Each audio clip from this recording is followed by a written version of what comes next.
നിലമ്പൂരിൽ ത്രികോണ മത്സരമില്ലെന്ന് UDF സ്ഥാനാർത്ഥി ആര്യാടൻ ഷൗക്കത്ത്. മത്സരം LDFും UDFും തമ്മിലെന്നും മറ്റെല്ലാം സ്വതന്ത്ര സ്ഥാനാർത്ഥികളാണെന്നും ഷൗക്കത്ത്. M സ്വരാജ് VV പ്രകാശിന്റെ കുടുംബത്തെ സന്ദർശിച്ചതിൽ UDFിൽ നിന്ന് ഒരു വോട്ട് പോലും ഭിന്നിപ്പിക്കാൻ കഴിയില്ലെന്നും ഷൗക്കത്തിന്റെ മറുപടി. അജിത് ബാബു തയ്യാറാക്കിയ റിപ്പോർട്ട് കാണാം. തെരഞ്ഞെടുപ്പ് ആവേശത്തിലാണ് ആര്യാടൻ ഷൗക്കത്ത്. എങ്ങനെ പോകുന്നു അവസാനഘട്ട പ്രചരണമൊക്കെ?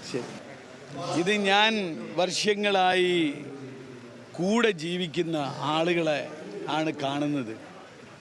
ഇവിടെ ഇപ്പോൾ ജ്യോതിർഗമയ പഠിതാക്കളും സദ്ഗമയ പഠിതാക്കളും അതേപോലെ ഒപ്പത്തിനൊപ്പം പഠിതാക്കളും ഒക്കെ ഇരിക്കുന്നത്. അവരെയൊക്കെ കാണുമ്പോൾ ഞങ്ങളൊരു കുടുംബം പോലെ കഴിഞ്ഞവരാണ്.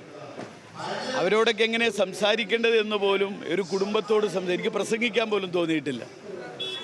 ഒരു വലിയ പിന്തുണ വിവിധ ഭാഗങ്ങളിൽ നിന്ന് ലഭിക്കുകയാണ്. അതൊരു നല്ല നിലമ്പൂരിന് വേണ്ടി എല്ലാവരും ഒരുമിച്ച് കൈകോർക്കുക എന്ന ഒരു ചിന്തയിലേക്ക് നാട് മാറിയിരിക്കുന്നു.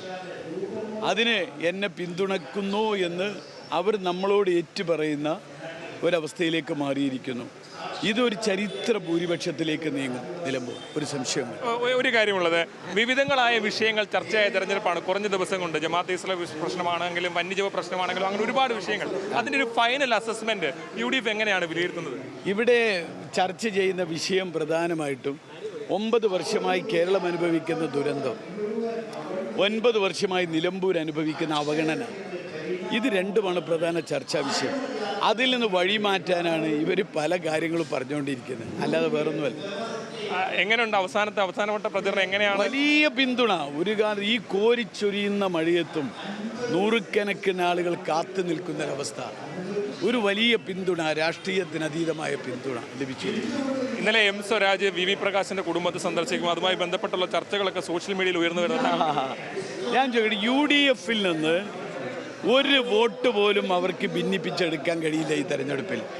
അതേസമയം LDFിൽ നിന്ന് ഒരു വലിയ ശതമാനം വോട്ട് ഐക്യജനാധിപത്യ മുന്നണി സ്ഥാനാർത്ഥിയായി എനിക്ക് ലഭിക്കും. അവസാനമായ ഒരു ചോദ്യം കൂടി. ഈ PB അൻവർ ഇപ്പോൾ അവസാന ഘട്ടത്തിൽ വലിയ തരത്തിലുള്ള പ്രചരണങ്ങളൊക്കെ നടത്തുന്നുണ്ട്. ഇത് ആർക്ക് അനുകൂലമായ ആരുടെ വോട്ടാണ് അൻവർ പിടിക്കാൻ സാധ്യത? അതെനിക്കറിയില്ല ആരെ വോട്ടാന്നില്ലേ. ഇവിടെ LDFും UDFും തമ്മിലുള്ള മത്സരമാണ്. പിന്നെ കുറേ സ്വതന്ത്ര സ്ഥാനാർത്ഥികളുണ്ട്, അത്രയേ ഉള്ളൂ. എല്ലാവിധ ആശംസകളും.